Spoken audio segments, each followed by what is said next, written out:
There you are. Howdy, it's John. I'm going to talk a little bit about Joe Dispenza stuff. Now, I'm not an expert in this. Joe Otten is, so I'm sure Joe's going to critique it. At least I hope he does. But it certainly matches what we believe about attitude. If you keep on thinking and acting the same way, you get the same thing back.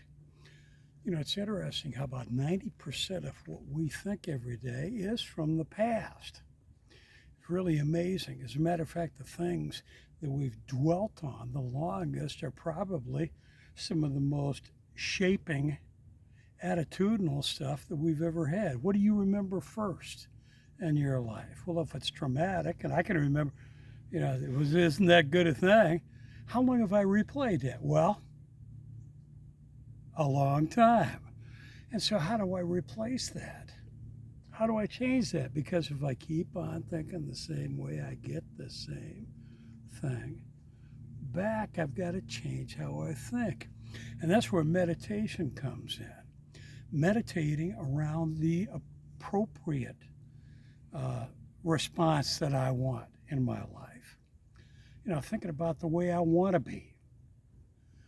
Role playing inside of my head the way I'd like to see situations turn out with the people around me or the people that I'm going to be around in the future.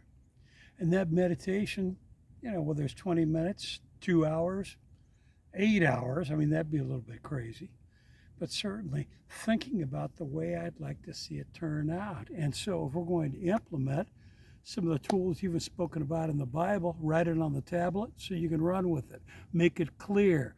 Out of Habakkuk, make the vision clear.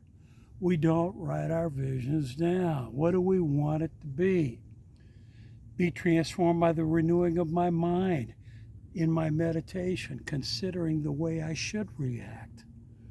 Premeditatedly practice it. And where? Inside of my own head.